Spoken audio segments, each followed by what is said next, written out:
Paramjeet Kaur Dhillon ma'am will facilitate our catalytic keynote session on cultural competencies and imperative. We are honored to welcome her. She is the principal of Kamla Nehru Public School, Punjab, India.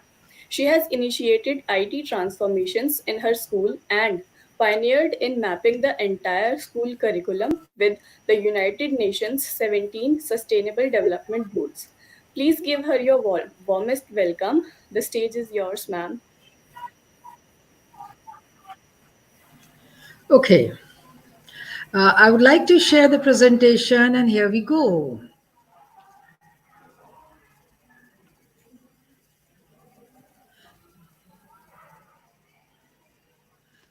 It'll take a minute. Give me a minute, please. Um, hmm,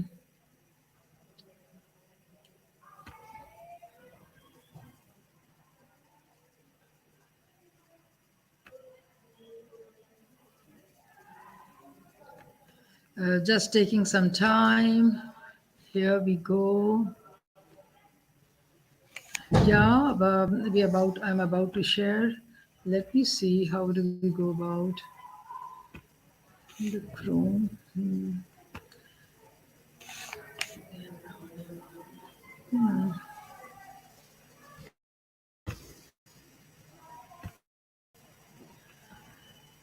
The entire screen is sharing.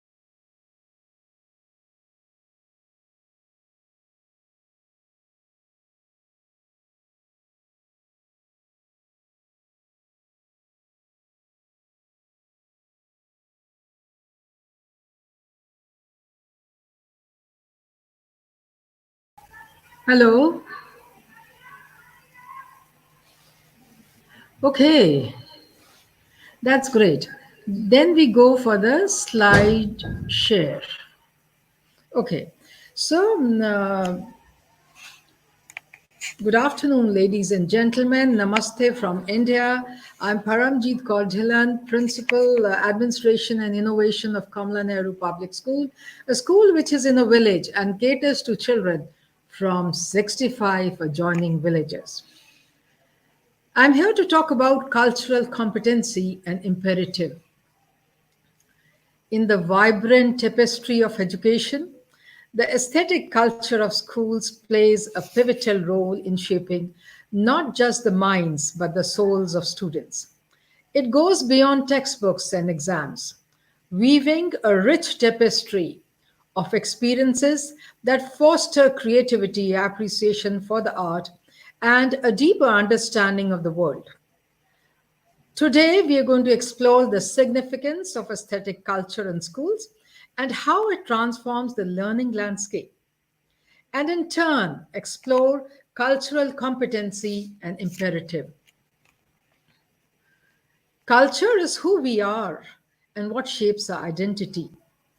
Culture is the tangy salsa of Mexico, the delicate sushi of Japan, and the comforting curry of Thailand.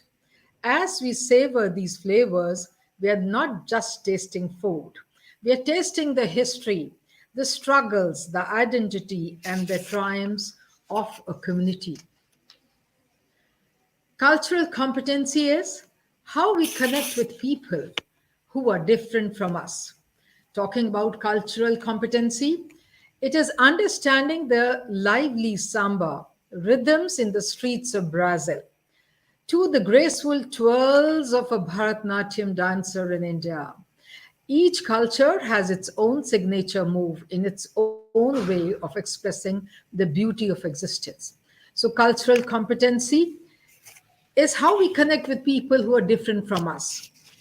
Culture is the warmth of greetings, the nuance of language, and the unwritten rules that guide our interaction. Whether it's the double cheek kiss in France, the bow in Japan, or the hearty handshake in United States, or a loving namaste in India, these gestures are the cultural choreography that speaks volume without saying a word. The ability to relate to others comfortably, respectfully, and productively. In a world where diversity is the melody of humanity, culture takes center stage as the dance that unites us all. Imagine a global ballroom where every step, every beat, and every twirl tells a unique story of who we are, where we come from. Culture, the lively rhythm of our existence, is not just a mosaic of traditions and customs. It's a dynamic celebration that binds us in colorful tapestry. Culture competency is able to effectively connect with people who are different from us, not only based on our similarities, but with respect to differences. In this grand dance of cultures, it's crucial to embrace the diversity which surrounds us. Just as no two dances are the same, no two cultures are identical. It's difference that it is the differences, beg your pardon, that adds spice to the routine, the unexpected turns that keep the dance alive. Let's celebrate the beauty of cultural diversity, appreciating each other as we move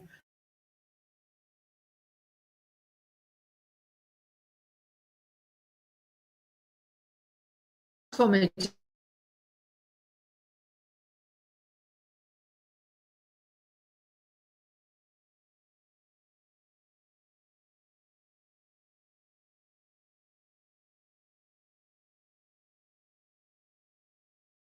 aesthetic culture. And what defines schools' aesthetic culture? The aesthetic culture in school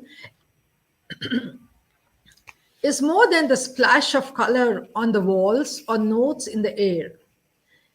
It's a philosophy that transforms education into a work of art. By embracing creativity, beauty, and expression, schools create an environment where students not only learn the world, but also learn to see the world in a new and profound way.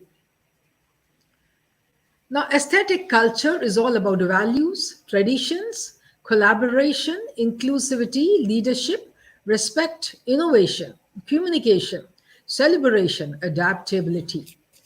Coming to values, values from the ethical foundation of schools' aesthetic culture, guiding students and educators toward principles such as integrity, honesty, and responsibility. Traditions in a school's aesthetic culture weave a connection to its cultural heritage, fostering a sense of community and identity among students and faculty. Talking about collaboration when it comes to aesthetic culture, collaboration is at the heart of an aesthetic school culture where students and teachers work together to create the artistic endeavors that transcends individual efforts. Coming to inclusivity in the school's aesthetic culture, inclusivity ensures that the aesthetic culture of the school celebrates diversity, welcoming various artistic expressions and perspectives, creating an environment where every student feels valued. And there goes my school bell. Leadership. Leadership in the aesthetic team involves nurturing students to take creative initiatives, guiding artistic projects, and inspiring others to explore their creative potential. Respect. Respect is instilled through an appreciation for diverse forms of art, recognizing the value and valuing each student's unique artistic contribution. Innovation. The aesthetic culture in schools promotes innovation by encouraging students to think outside the box, experiment with new mediums, and challenges conventional artistic norms. Communication in this context involves teaching students to articulate emotions, thoughts, and stories through various artistic mediums, enhancing their ability to express themselves effectively. Celebration is woven into the fabric of art, aesthetic culture through events, exhibitions, and showcases where students' artistic achievements are acknowledged and applauded. And lastly, adaptability. An aesthetic school culture emphasizes adaptability, encouraging students to be flexible in their artistic pursuits,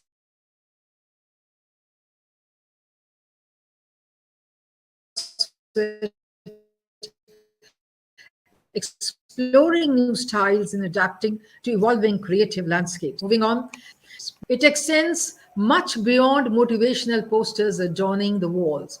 Accolades and achievements showcased in the corridor. Informal spaces furnished with collaborative seating arrangement, suggesting a welcoming and interactive learning environment. And ladies and gentlemen, you see my climate reality check wall at the backdrop of this particular slide. And the school's aesthetic culture compromises consist of four C's. The four C's are competence, commitment, contribution, character. Competence. Academic competence, which is akin to buddhi in Hindi, equips students with knowledge integrated with school's aesthetic culture. It fosters holistic education, blending intellect and creativity seamlessly. Next comes the next C, commitment. Bhakti and buddhi harmonize commitment. Sparked by curiosity, cultivates a dedication to learning and enriching the school environment, resonating seamlessly with school's aesthetic culture. Contribution is the third C. Buddhi and bhakti intertwine, creating competence and commitment, embodying a core value, yogdan or contribution in education, crucial for cultural enrichment, embraced within the school's aesthetic culture. Character is the fourth C.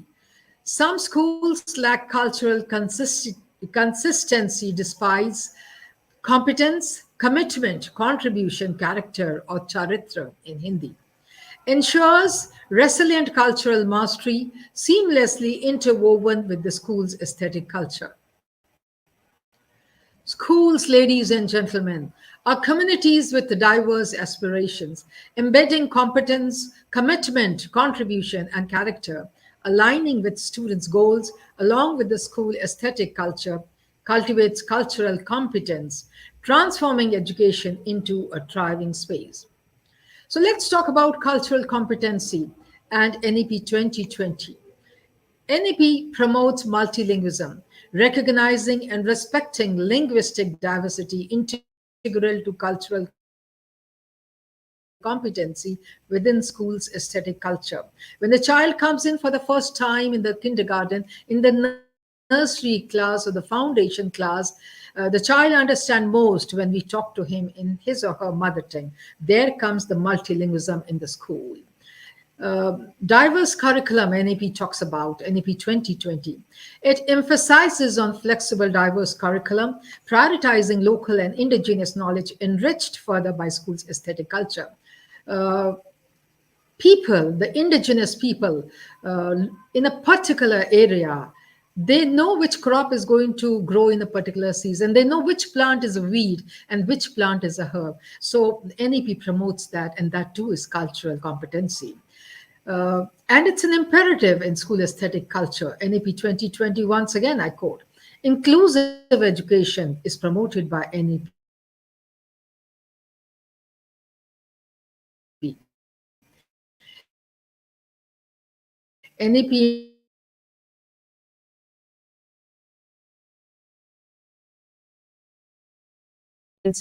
We need to understand all this. Cultural competency, it's an imperative. Global citizenship, NEP talks about.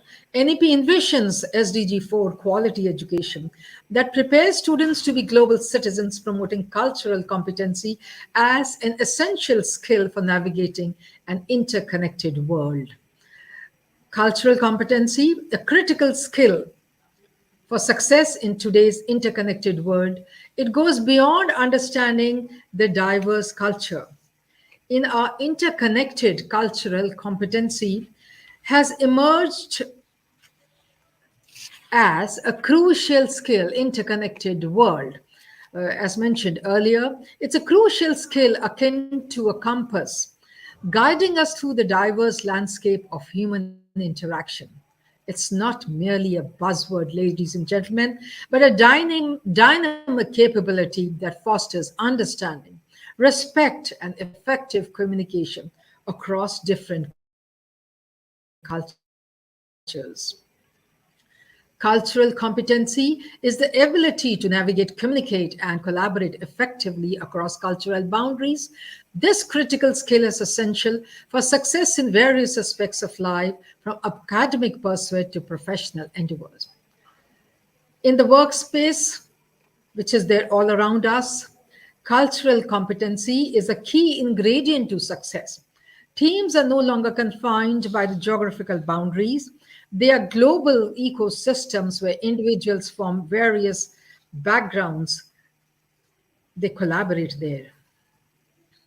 For students, cultural competency is a bridge to success, facilitating seamless transactions and transitions from school to university and beyond. It enhances the interpersonal skills, encourages collaboration, and prepares students to thrive in diverse academic and professional environments. Cultural competency is not a one size fits all concept. It requires adaptability and flexibility, acknowledging that what works in one cultural context may not work in another. It's a lifelong discovery and growth, a commitment to building bridges instead of walls. Now, CBSE has done a fantastic job when it talks about Ek Bharat, Shresht Bharat project. In this project, every school in a particular state is connected to another school or another state where they can connect to any school. So in CBSE's Ek Bharat, Shresht Bharat, project integrates diverse cultures, fosters unity in diversity, encourages language exchange, hosts cultural events, and ensures inclusive education, cultivating cultural competency, and which, ladies and gentlemen, is an imperative.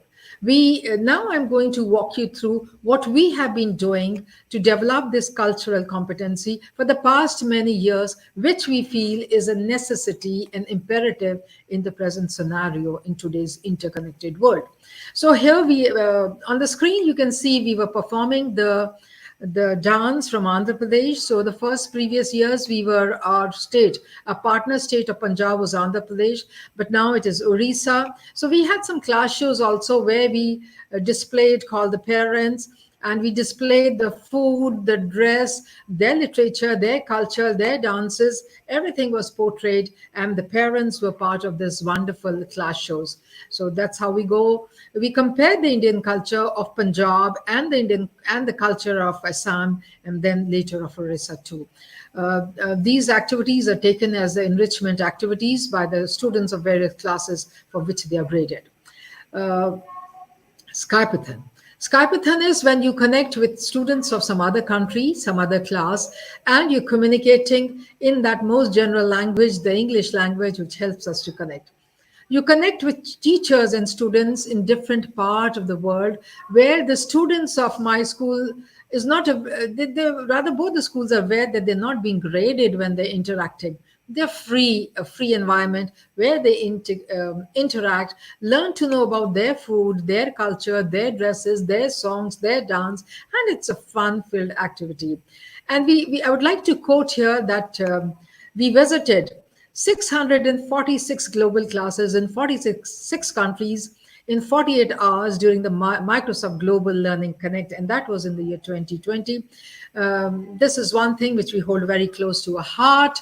And then another such activity which we did in our school was, facilitating educators from around the world. And COVID was 19 was the COVID was the testing time when we had this particular exchange between a virtual exchange, and it was known as the Elevate ED Virtual Benchmarking, Cultivating Cultural Competency Strategies.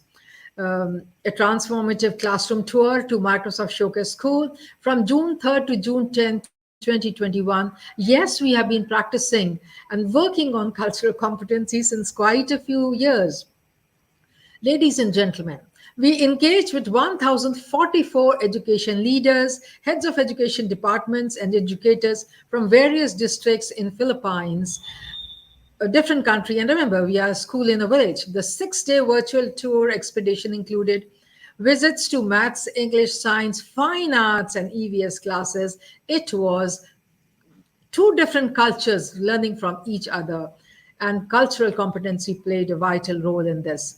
This seamlessly aligns with the school's aesthetic culture, promoting cultural competency through global education benchmarks, fostering a great dynamic learning environment. Empowering culture competency. So here in this case, we connected with 500 Bangladeshi government school educators, all from government school. And we have Ms. Sharda with us, and she speaks Bengali. So she became the interpreter, and we actually trained using Microsoft Teams, project-based learning. What was it all about? And all thanks to the government of Bangladesh for their invite and training the government teacher. What a sense of satisfaction when you take people along with you in this journey of learning and facilitating education to our students. We have adopted, this is another strategy. We have gone for plenty of skill subjects because students from this part of the country, from the northern India, they are going abroad. So we thought, why not empower them to the culture they would go in different countries. So we opted the CBSE again, helped us in this particular line of thought where so many skill subjects have been offered by CBSE. So we went in for mask making for grade 1 to 5.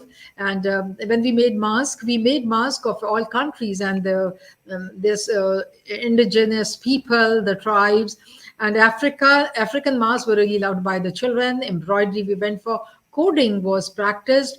When the children use Minecraft to create different worlds, where they talked about a world where where they're promoting good health, where they're talking about life below on land and life underwater, and then design thinking where human factor came in as the center for finding a solution to the problem, innovation there. Then AR, VR, it is for grade 7, mass media for grade 8, artificial intelligence is for 9 to 10th, and then as an optional subject for class 11th and 12th, web application, media, mass media. So not to leave anyone behind and to give all possible opportunities for cultural competency so that when these children go to different countries, they know how to go about and take a step forward and move from the school to the college and the university and be very, very comfortable there. Empowering educators in conducting SDGs workshop, linking the school curriculum with SDGs, how we have done it and how other schools can do it is an important part which we go for. Now I would talk to you that how we went in for this cultural competency. When we talked about this Rise Up for SDGs project, and there were 17 SDGs conference beginning from January to September 2021. And ladies and gentlemen, it's a proud moment when I share that we as a Microsoft Showcase School got the biggest impact award for Asia Pacific region for 21-22. Now in this project, Rise Up for SDGs, it was awareness and advocacy. We had 1,064 educators, nearly 10,000 students from all around the globe participating. We had 131 panelists, 61 countries, and we published 17 e-newsletters. Taking all educators around was such a moment of pride and satisfaction. Not to rest here, we took up a second project. Again, cultural competency was kept in mind when we could have students and educators from different cultures, different countries unite and work for a single cause. And that was all about e-waste. Action for e-waste advocacy awareness and its disposal. This was a students-led service learning project and started in December 21 and went on up till February 2022. Started with a survey. And this Rise Up for E-Waste International project led us to we being the international winner For Tech for Good Challenge 2022, we had some industry partners. We had some partners who were recycling e-waste. So we had Karo Sambhav, Nook, Hula Deck, and Thrashin, some of the partners which I'm mentioning. The next project was from our school's journey towards cultural competency was Road to Recovery. Again, an international project, 8 newsletters published, 1587 students participated, and 1422 parents and 301 educators from 12 countries. So that's how we practice cultural competency in a school. Not limiting to this year we have our students participating in some project or the other. We have SOS for Love project and collaborated with 5379 students, 69 students of grade 4. So grade 5 is participating in the Pen Pal project. And then Always Be Honest is another project which has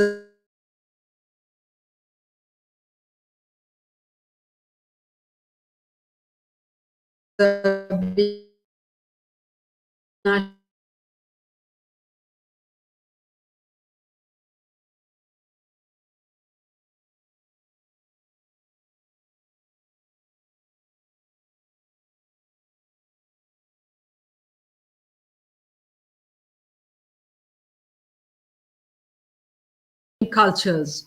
Each learner is treasured. Aesthetic education sparks creativity. Cultural competency measured. On a journey of transforming education, we endeavor empowering minds, fostering a love for learning forever. Thank you, ladies and gentlemen. It is a pleasure interacting with all of you.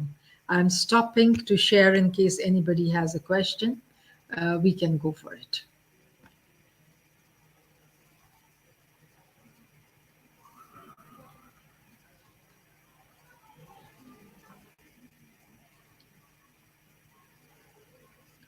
Okay, the question is how can we keep updated about various cultural norms, values, and practices? Ladies and gentlemen, or rather, Yogesh, we need to be updated. You know what happens if we don't update a system? We have to throw off that particular system. We need to update ourselves. And how do we update?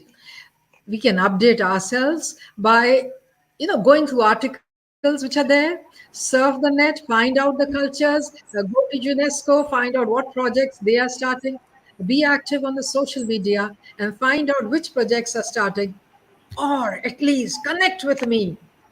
I'll take you along in this journey of updation. Any other? Thank you, Yogesh. Thank you, ma'am. Okay, we can be partners, we can collaborate. Only thing that I just wanted to thank you for the nice session, ma'am. But first of all, I would like to thank you for it. There are certain situations when you must have come across for having misunderstanding or uh, not interpreting it in a right way. The different cultural, their norms, accent, language, Yes. or traditions. So how we keep up or adjust the situation is You know, very very important for the yeah. team leaders like you who must be having more than 1,000 students and coming across to you, and it's a great I can say a skill for you to cope up with all the Yogesh, various types of students and their traditions. you know, what do they say about life skills? Yeah, that's You have true. to practice them, not preach them. Same goes with cultural competency. We have to be polite, we have to be humble, we have to lend our ears in our day to day routine. And that's what it's needed for our own culture and for cultures around the globe. So, lending the ears, being polite, listening, practicing everything. That's how cultural competency is. You know, I need to appreciate a dress even if I don't like it, if it belongs to a different state from India, right? If my child has a different accent, in North India, if somebody come from South India, they have their own skills, own accent, own dress. We need to appreciate everything. And once this system of appreciation begins in the school, it goes on and on everywhere around. We need to respect differences and appreciate differences. That's it. Thank you, ma'am. Okay. All right. Funding for all these projects, where does it come from? Nowhere. Nobody funds us at all. Um, for all these projects, it's just the internet which we require, right? It is just the social media we require. It is just the goodwill we require. It's just, connecting on the social media. You just see, no blowing trumpets. You visit our school website. You see my post on LinkedIn and Facebook, Insta. It's shout out. We are starting this project. Who would like to take part? COVID brought all of us together. We have hundreds of friends online today. You just have to say a shout out, and there you have people responding. So when we had this rise up for EVs, rise up for SDGs, the first project, we had we had the 17 sessions. People from all around came, and then that's how connectivity goes, and that's how everything goes. So no funds are required. Where there's a will, there's a way. Where there is just bar, as we call it, everything happens. There you have a marvelous team. I have a fabulous team of students, educators, parents, authorities. We're all one, and we move ahead. How can we just limit ourselves to the 1,000+ students, the 1,500 students in the school? Educators are educators for their school, for the neighborhood school, for their country, for the global world. Thank you. Thank you, ma'am. Indeed, cultural competency is imperative so much more today to relate to others comfortably, respectfully, and productively within an interconnected world. Dear Paramjeet ma'am, on behalf of GCF, I want to express our deepest gratitude for gracing us with your presence and sharing your wealth of knowledge during the session. Thank you once again. We truly respect your contribution and efforts. And for the audience, if you have any questions for Dhillon ma'am that you would like to talk to her off stage, you can join her in the lounge after the session ends. We have a 15-minute break before the session 2 begins. Thank you.